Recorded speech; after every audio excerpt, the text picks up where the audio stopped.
The turn of the 21st century, the People's Republic of China was a paradox. It was a burgeoning economic giant, a continental superpower with a vast population and a rich history. But at sea, it was a regional power at best. The People's Liberation Army Navy, or PLAN, was a green water force, a massive fleet of coastal defenders, small frigates, missile boats, and aging destroyers. It was a navy designed to guard the homeland's shores, not to project power across the vast blue expanses of the world's oceans. This was a profound and deeply humiliating strategic problem for a nation with global ambitions. China's very economic survival depended on the security of sea lanes stretching thousands of miles across the Indian and Pacific Oceans. Sea lanes that were policed and completely dominated by the United States Navy and its allies. China was a giant, but it was a giant trapped in a cage. A cage forged by the geography of the first island chain and locked by the constant, overwhelming presence of American aircraft carrier strike groups. This was not a theoretical vulnerability. It was a stark daily reality. In any potential conflict, China's vital arteries of trade and energy could be severed overnight. US carrier. Its regional ambitions in the South China Sea and regarding Taiwan were constantly held in check by the ever-present threat of American carrier-based air power. For a nation that viewed itself as a returning superpower, this was an unacceptable state of affairs. To be a true global power, to break out of the cage and protect its vital interests, China needed more than just a bigger coastal navy. It needed the ultimate symbol of blue water power. It needed an aircraft carrier, but how? Building a modern aircraft carrier from scratch is one of the most complex, expensive, and technologically demanding feats in human history. It requires decades of specialized knowledge, a massive industrial base, and a level of experience that China simply did not possess. They had tried before, acquiring several retired Western carriers for study, but these were stripped-down hulks. The dream of a Chinese aircraft carrier seemed like a distant, almost impossible fantasy. The technological gap was a chasm that seemed too wide to cross. The solution would come not from a design bureau in Beijing, but from the graveyard of a fallen empire. It was the Varyag, the sister ship to the Soviet Union's only true carrier, the Admiral Kuznetsov. After the collapse of the USSR, this unfinished Titan was left to rust in a Ukrainian shipyard, a forgotten relic of the Cold War.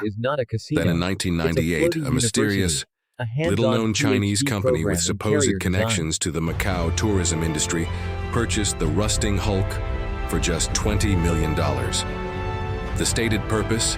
To tow it to Macau and convert it into a floating casino and entertainment complex.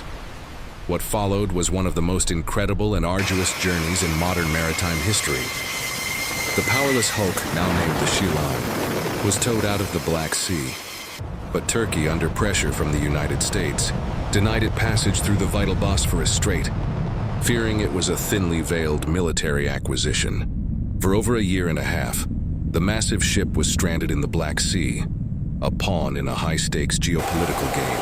Finally, after intense diplomatic negotiations and a massive financial bond, it was allowed to pass. The long, slow tow across the globe, through the Suez Canal and around Asia, took years. It was not a casino that arrived in the Chinese port of Dalian in 2002. It was the key to China's future.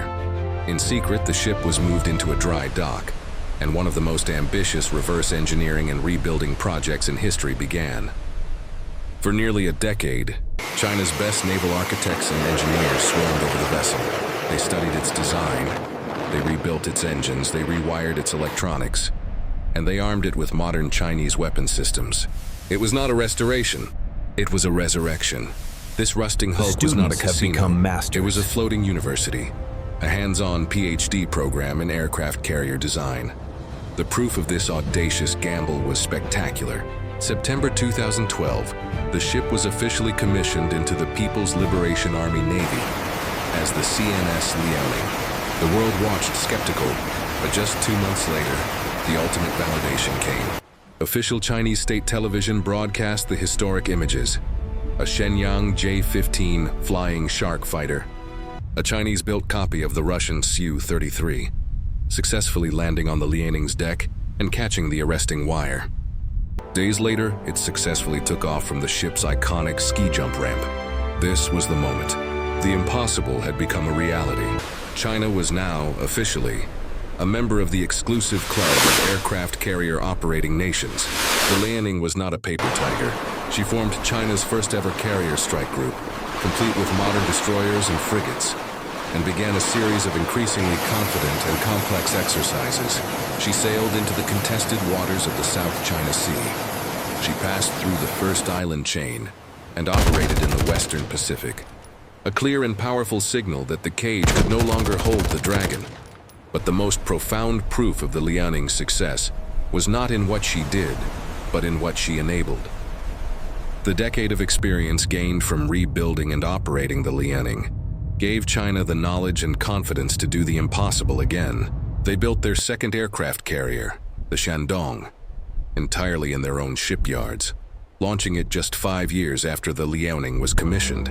And then came the third, the even more advanced catapult-equipped Fujian. The floating university had graduated its first students, and they had become masters. The legacy of the CNS Liaoning is the birth of the modern Chinese Navy. She will never be the most powerful aircraft carrier in the world. Her Soviet-era design, with its ski jump ramp, limits the payload and range of her aircraft. But she is, without a doubt, one of the most strategically important warships of the 21st century. She was the ship that taught a continental power how to become a maritime target, one. 500 She was meters. the catalyst, the spark that ignited a naval revolution. The Liaoning was not just a ship. It was a symbol of a long-term, patient, and ruthlessly effective national strategy. It was a testament to the idea that a nation could acquire, reverse engineer, Good morning, Captain. and ultimately master a technology that was once thought to be beyond its reach. The CNS Liaoning is more than a warship. She is a phoenix, a ship that rose from the ashes of a dead empire to become the symbol of a new, rising one. Her improbable journey from a rusting hulk to a fully operational aircraft carrier is one of the great strategic stories of our time. She is the ship that broke the cage and changed the balance of power on the world's oceans forever. Share this video to explore the fascinating,